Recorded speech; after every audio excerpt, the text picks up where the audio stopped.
Hello everyone, how are you today? My name is Schneider, and I spent last semester in KwaZulu-Natal, South Africa with SIT's Social and Political Transformation Seminar. While I was there, we spent quite a bit of time in the rural area, so rural Zulu areas. And one thing I noticed while I was there was that the labor division in the household seemed to be very unbalanced. That you saw a lot of women doing all the work and a lot of men sitting and doing nothing. And I was there twice, and my initial time I became really curious about that. So I came back to the area for my independent study and took a closer look at that. And that's what I'm going to be talking about today. Just to give you a trajectory of where my presentation is going, I'm going to be starting by explaining my idea of the Neotraditional gender division of labor in Dokodweni today.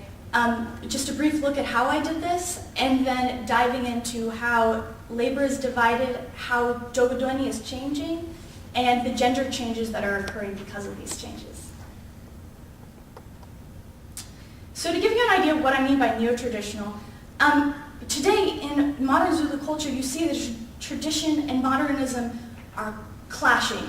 Because the South African government is so new, the constitution was passed 16, 17 years ago, there are all these new developments that are flooding into the regions, new laws that are put in place, and this is coming up against the traditional norms that are held very valuable in Zulu culture today.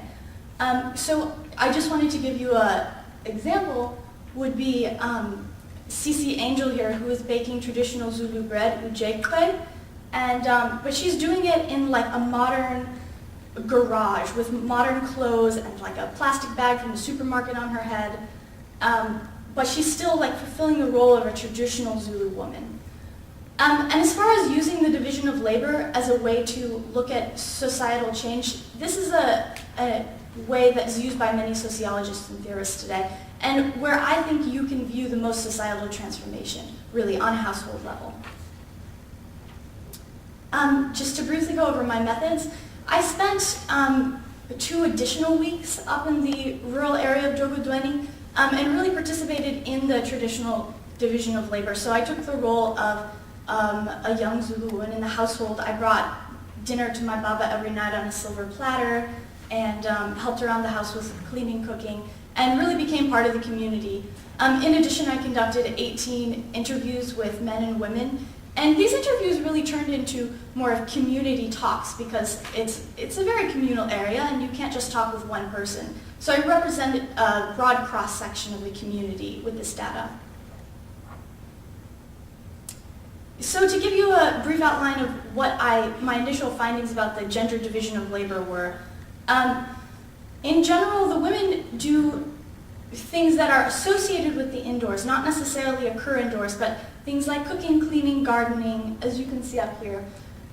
There's a picture of a woman carrying fuel on her head. And this starts for women as early as 5 years old. They're carrying things, very heavy things. And this labor often happens 18 hours a day for women. For men, it's more sporadic. The men and women I talked to said that men do things that are more associated with the outdoors and occur infrequently, such as cutting the grass, taking care of the yard, binding, repairing. This man actually owns a fish farm, and so he told me that he spent a lot of time doing this rather than working around his house.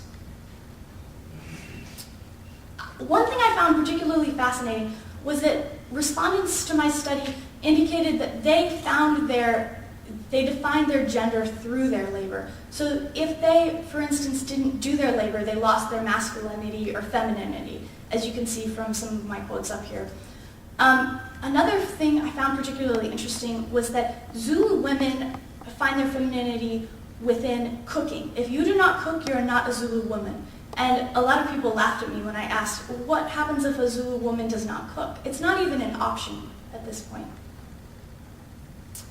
Just to give you a brief idea of the changes of Dokodweni that are occurring, and you can see these, but what I really wanted to point out was the picture behind it, which is of a water tap.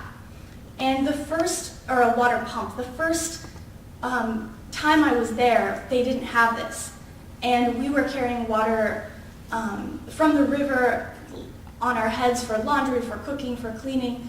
And when I came back a month later, this was installed. So changes is occurring so quickly in this region. And I was really wondering how it affects their traditional notions. I was asking a lot of questions about what happens when people don't do the work that they're supposed to do. And what I found out from men was, especially older men, is that they're really worried that they're losing respect from their wives, from their children, that their God-given role as the head of the household is being usurped. And particularly that this is coming from the government level, that the government is intervening in their households and telling them, women now have rights, children now have rights, you can't tell them what to do. But women were having almost an opposite reaction to this, like, oh, we're allowed to do what we want now. And even maybe when they weren't doing what they want, their social perception was that they were allowed to now. And this idea that I found fascinating was that the government offers freedom from housework, that freedom from oppression as outlined in the New South African Constitution also means freedom from housework.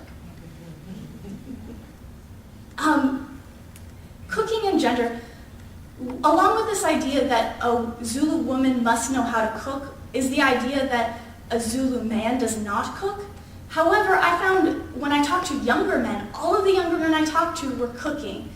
And despite criticism from some of their peers, we're really enjoying it and we're really getting outside of their gendered norm. One of my respondents expressed to me the idea that everyone's hands work for everything. That even though we have this traditional division of labor, it's changing and growing, and soon everyone will be doing each other's work.